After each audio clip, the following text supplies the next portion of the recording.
Hello, everyone, and welcome to the Purls and Pyrs podcast. As you can hear, one of my co-hosts is barking out the window at our chickens who are laying eggs currently. So it's pretty noisy, but this is the time that I have to record, so we're going to do it. We'll just have to ignore him till he gets bored and goes to lay down. I think they'll probably be done laying eggs soon, and then hopefully things will quiet down. As always, thank you all for joining me.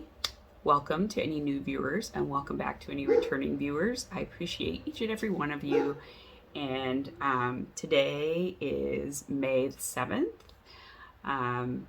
It's a Tuesday, and we celebrated Joshua's birthday last weekend, but he's going to have his party in 2 weeks because many of his friends couldn't make it because of various sporting events.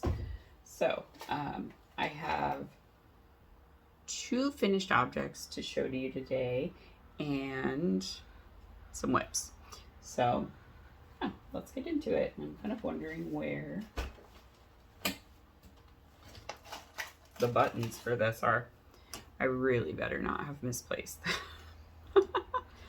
All right, so my first one, since I spoke about buttons, I'll share with you, is a baby cardigan. And this is going to be a gift for one of my coworkers who is due in June. Yeah, like mid-June. But because of that, that's kind of not a great time for hand knits. So I made a coffee bean cardigan, and I didn't write down who this pattern is by. I'm gonna look it up real quick. Okay. It is the Coffee Bean Cardigan by Elizabeth Smith. So here it is. I still need to weave in the ends in the arms, but I have woven in the ends on the inside here, all along the button band. I want to trim these, but I'm waiting until I block it. So it has not been washed or blocked yet. I've woven in most of these ends. I just have these couple right here to weave in. And then, like I said, all the ones from the stripes on the sleeves. So I made this out of Spud and Chloe sweater, which I believe is now called Blue Sky sweater. But when I bought it, it was Spud and Chloe sweater. This colorway is Firecracker, which I had 1 skein of, and it, based on the pattern, was not going to be enough to do just 2 colors of stripes with these thin stripes. So I improvised a bit, and I made down through to the sleeve separation with the way the pattern wrote for the stripe is written for the stripes, and then I made the stripes twice as thick for the contrast colors for the rest of it. So my stripes are root beer, just the top one. This one is pool or poolside. This one is toast. This one is just orange. And this one is black because I ran out of root beer. But I don't think you can really tell that much of a difference between this super, super dark charcoal brown or the chocolate brown and the black. And you can tell if I hold it really close, but don't get that close. And you should be looking at the baby. Now the cardigan. I had just enough. I actually posted a picture on Instagram of how much I had left. It was like a little nugget of this color and a little nugget of this color. I had none left of the root beer. The toast, I've got a little nugget as well. And then these, I still have very big skeins because they were full skeins as well. So I'm really happy with how it turned out. They're having a boy, so I went with just autumnal colors, which would work for any child. I would wear these colors. I would wear this cardigan. I would totes wear this cardigan. Anyway, I really love how it turned out. I got little buttons and I was going to show them to you, and now I don't know where I put them. But they are this color of orange with little cars on them. So I think they're going to be really super cute on here. And then, yeah, I'm going to sew them on with that orange color thread. So I just need to dig through my cross stitch floss and find matching thread to use to sew the buttons on and finish weaving in the ends. And then I need to wash it and block it. So I'm having lunch with my team in 2 weeks. So that's when I'm going to give it to her. And I also dug up a whole bunch of books that I've got for when the kids were really little and just learning to read. And I've got like the little readers that are, you know, learn the sight words, learn blends and stuff like that. And I don't need those anymore in my house. So I asked if she wanted them, and she does. I've got some baby plates and stuff like that. So I have a whole bunch of stuff I'm going to give to her along with this cardigan, but I'm super happy with how it turned out. I was also going to give her one of the toys from the Topsy Turvy Inside Out Toys book. I have one that's like an egg to penguin toy. I just have to find it now. So I think that'll be a really cute gift. So that was finished object number 1. And then finished object number 2 is this top. It's just fresh off the blocking mats. It has not had all the ends woven in. I began weaving them in. So I did the neck. I closed up the armholes. There were big holes in the armholes, or where the arm joins were, and I think I did a pretty good job of closing those up. And I started weaving in the ends on the bottom. I think I've got through like 2 of the stripes worth, but I have to weave in my end on the bottom. So my main color I used is Hey Sister Yarn Co. in the Perfectly Pink colorway. And then I did a bunch of mini skeins or leftovers that I had in stash. So the first one I know is Urchin from Hedgehog Fibers. The second one is a Adelaide Cottage mini. This third one is leftovers from my green So Faded. It is a Wool and Vine Yarns. The colorway is Wild Unknown. It's on a base that she doesn't carry anymore, but I think it's like a BFL silk blend. It was her Narwhal base at the time. This one is another Adelaide Cottage mini. This one is No Makers in Bubbles. It's got some sparkle. This one is Moonstone Dye Works. This one is Moonstone Dye Works. Another Adelaide Cottage, another Adelaide Cottage, and then this one is Hedgehog Fibers in Teacup.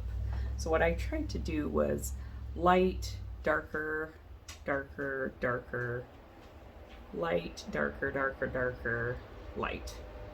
Just for some kind of pulling it together, contiguous sort of look. But otherwise, my only other thing was that it was kind of a creamish background with speckles on it. So this one was like speckles of pink and darker pink and yellow. This one's got like, I don't know, you can see lots of different creamy-ish bases with many different colors with it. And then that Perfectly Pink was my contrast color throughout, and it's just 1x1 color work. So the pattern is the Sea Glass Tee by Wool and Pine Designs. I really enjoyed working this pattern. I'm gonna do another one for sure, and I want to do it with blue. I think I might use my main color from the Advent calendar last year that Hannah did from Chromatic Yarns. That main colorway, or the like full skein, was Wish. And then I might use the minis from the Advent because it was sort of a fade, but they were bright jewel tones, and I want to do one in bright jewel tones. But I did use a little over a skein of the Perfectly Pink. Barely. Like, I just dipped into it for the sleeves. Otherwise, everything except for the sleeve ribbing on each side was done with a single skein of the Hey Sister Yarn Co. So I'm wondering if I had made my ends a little bit shorter and if I did color work further down and just a very small single color ribbing, could I have got away with a single main skein? And I need to also look and see if the Hey Sister Yarn Co. is the same yardage per skein. So it's saying it's 463 yards per skein, and I think Hannah's is a little bit more than that. Let's see, because I do have a tee. Because I have a tee that I knit with her yarn and the Yarn at Home Mom, but it was striped. So hers is 465. So it's basically the same. So I don't know. I might be able to make it work, but then I'm like, I don't know if I would want to use a different color for the sleeve ribbing or not. I kind of feel like I wouldn't want to. Like if I was going to do it, I would want it to all be the same. The other thing I could do is there was an option to just immediately start the 1x1 color work for the short rows and not do a solid color. I did not opt to do that. I did normal short row shaping and then I began the color work. Like once I completed the short rows, that could be another way to stretch the yarn a little bit. So I might do it. I might play yarn chicken. Yeah, I just don't know. I don't know what I want to do. But I definitely want to knit a second one. It fits so nicely. It's amazing. The fit is amazing. Yeah, I didn't make really any modifications to, oh yes, I did.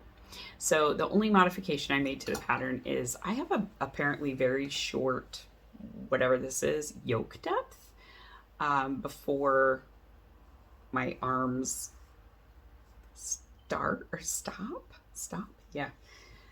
So when I separate for sleeves on things, yokes are often too deep for me. So like this is the Salty Air Tee by Samantha Guerin Designs, and I actually omitted a full lace repeat on mine because I noticed that where it was going to separate for the sleeves was going to be way down here, and I would have had these big floppy armholes, and I don't like that. Like I like this one, you know, where it hits is perfect.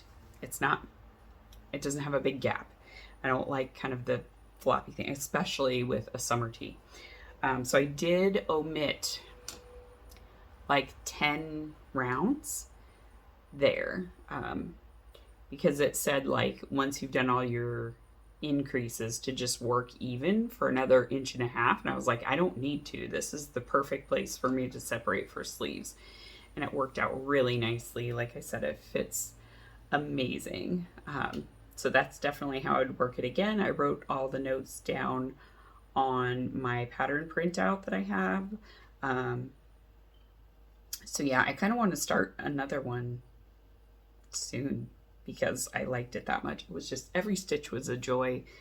I haven't had this much fun knitting something in quite a while. Just like it kept my interest so well. And I love that I'm using a bunch of minis because I have so many minis and so many leftovers that this is a great option. I kind of want to knit a long sleeved one too. They don't have long sleeves in the pattern, and then the one that they've written that is long sleeved is for DK weight, which would also be a great option if you want to hold fingering weight double. It would be a great way to use up even more scraps, but I did want to stick with like fingering weight because I feel like that's a 3-season thing here in Connecticut. But yeah, I want to knit another one for sure. Okay, so then whips I'm working on. I am working on my 3x1 rib tank. This is from the Joe Sharp knit book, one of the knit collections. I'm knitting this out of a book cart. It's Plies and Hellhounds on the penny base. It's one she doesn't have anymore. It's kind of a little more thick, and I think it has cashmere in it. Anyway, I got this in one of her blind date skeins. I bought a couple of them, and I got 2 skeins of book cart. Here it is. It's kind of a warm cinnamony brown with reds in it, and I thought it would make a perfect tank top.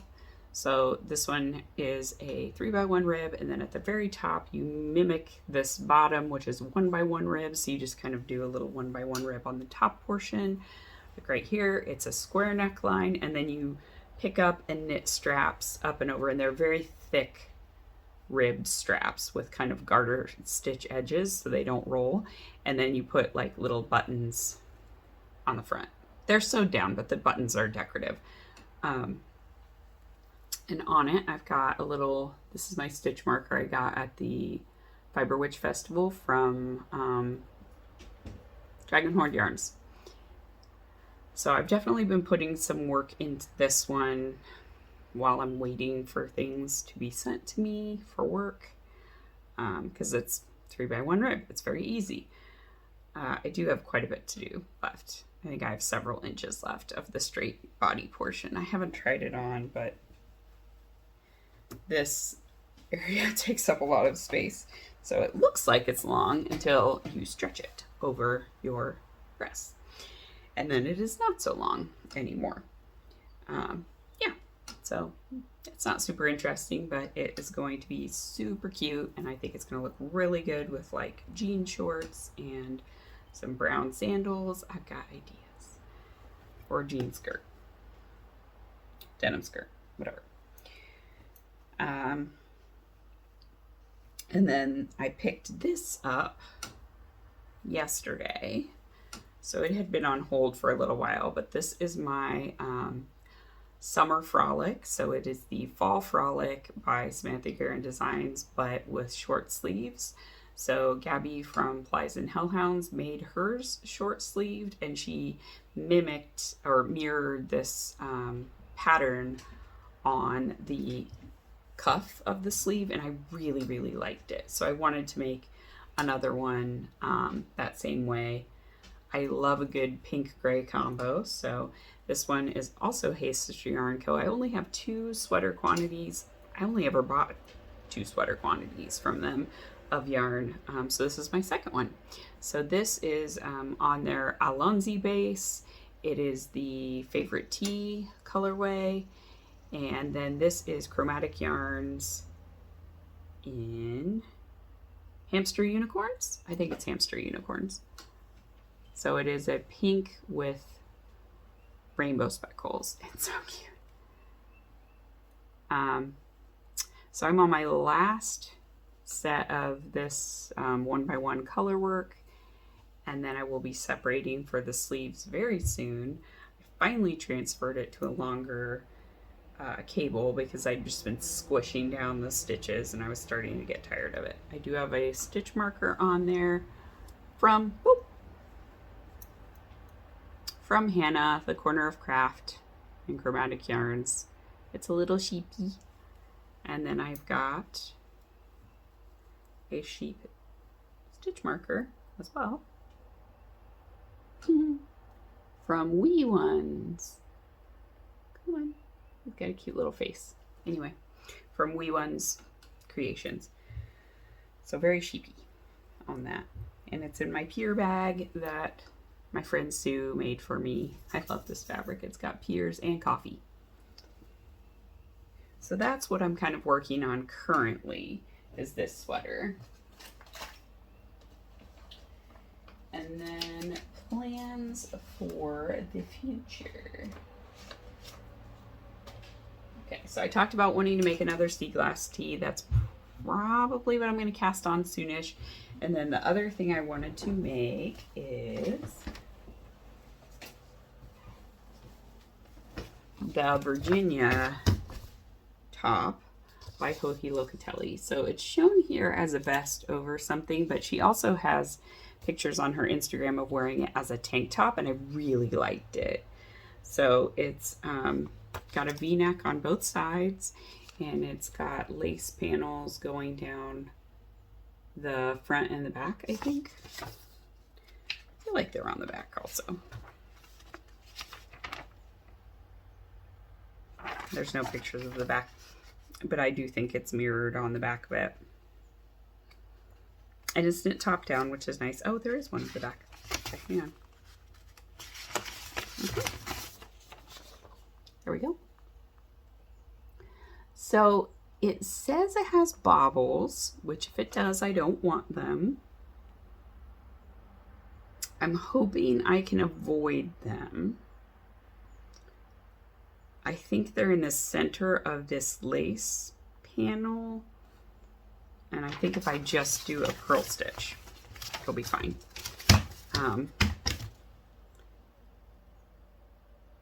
But yeah, I want to make that for sure. I have a ton of Joji Locatelli patterns, and I have never, ever knit one of them. I don't have any Joji garments, but I have a bunch of Joji garment patterns. So it's time. It's time I need to knit one. Yeah, so I'm going to use one of the folklore collection for it. I haven't decided which one, but I have it narrowed down to a couple of them. Let me get that.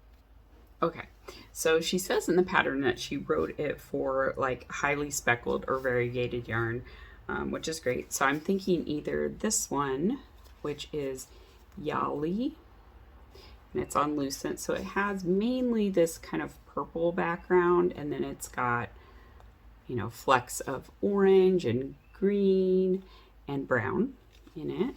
So that one's really pretty. I mean, it's got a lot going on, but it is still very pastel-y. So that would be nice. Or this one, which is Sphinx, and it just reminds me of chicken eggs because eggs kind of come in all these colors. And I really love this color. So it's kind of a creamy, warm tan and cream background, but with lots of this kind of robin's egg blue, this sage green. If you've seen pictures of like Easter eggs, that's all the colors that are in this. So I'm leaning towards this one. I think it would be really nice in this one.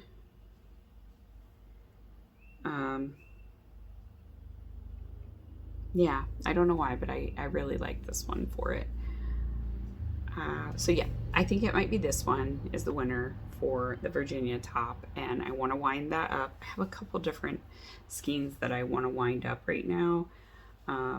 And I need to get my winder out to unwind the remaining Hey Sister Yarn Co. in the Perfectly Pink, because I bought 3 skeins, but now that I've knit a sweater out of it, I'm going to sell the other 2 because I'm not going to probably use them for anything. And I'm trying to just, you know, if I bought something together and I finished whatever I'm going to make out of it, I want to just sell the leftovers and not keep lots of stuff around in case I might want to knit something with it again. So yeah, I do have some stuff up on my D-stash on Ravelry, but I will also probably pretty soon post some stuff on Instagram. So if you're interested, there will be some things on there, mostly dyers that don't dye anymore. So I had some Stranded Dye Works. I sold 2 of the skeins. I have 1 skein left of like a bright, it was one of the holiday colorways. It was a red. And then, like I said, I'll have the 2 skeins of Hey Sister Yarn Co.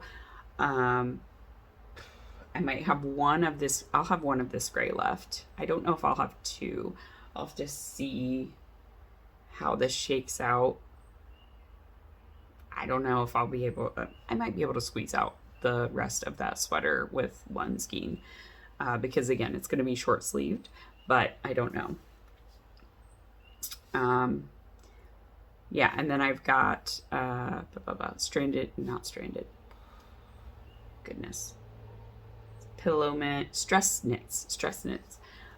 Pillow mint. I'm just not going to knit with that. It's pretty. There's nothing wrong with it. I don't know if I'm going to ever get to it. So Stacy doesn't die anymore. Yeah, just if you're interested, keep your eyes out. It'll be coming up soon, and I do have several dyers that don't dye yarn anymore, but either I had lots of leftover or what have you. Yeah, so I'm going to wind this up today, get that cast on.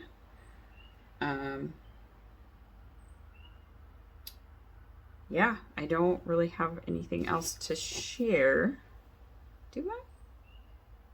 No, I don't think so. As far as books go, I finished a quartet of books called The Blue Stocking Scandals. It was very cute, Regency romance. Recommend if you're interested. I listened to Crave. Yeah, Crave. And I am currently listening to Crush. I'm waiting for Iron Flame to be released as an audiobook. I think it comes out on the 17th, and I'm hoping my library will get it in. This version of Crush, which is the graphic audio, I really enjoy their productions. They do like a full production of their audiobooks, so it has sound effects and music and full cast. So they've only done the first half of this book, so I'm listening to the first half. And then Iron Flame, the first half, will come out on the 17th. And then I think the second half of Crush comes out at the end of May.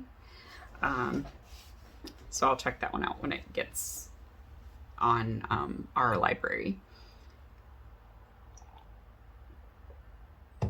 For gardening, all of our trees are alive. Yay!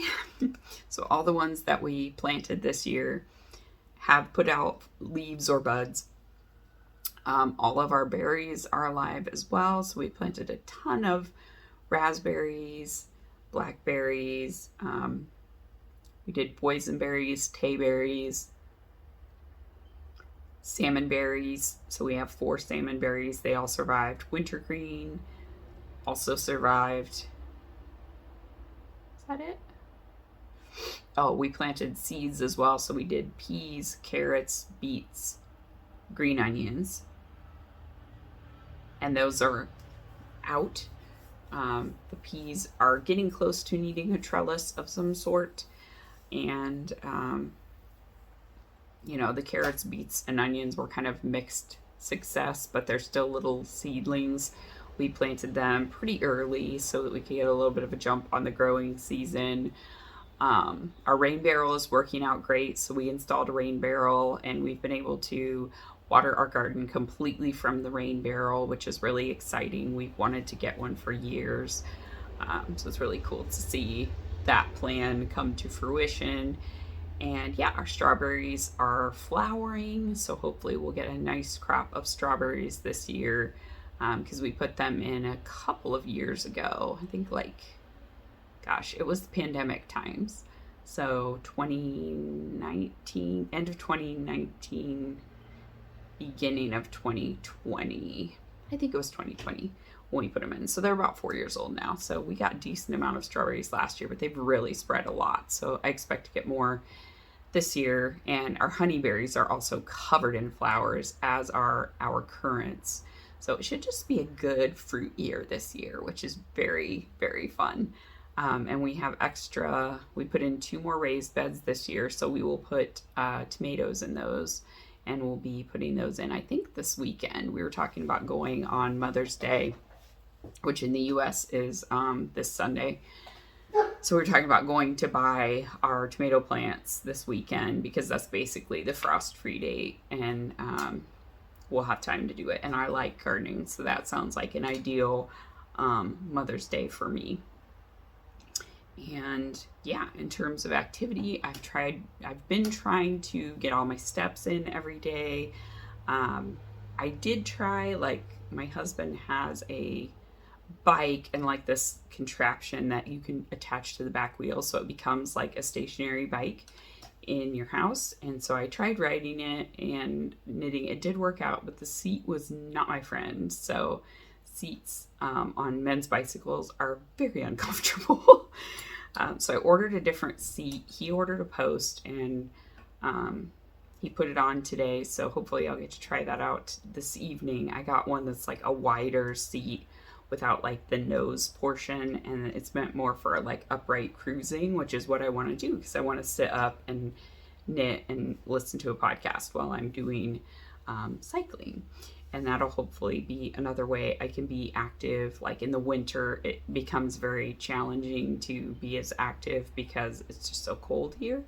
And often like our driveway is very slippery.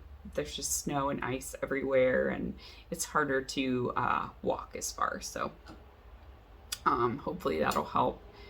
And it's something I can do without needing Josh to help me, which unfortunately lifting, like I need him to be there and help me out.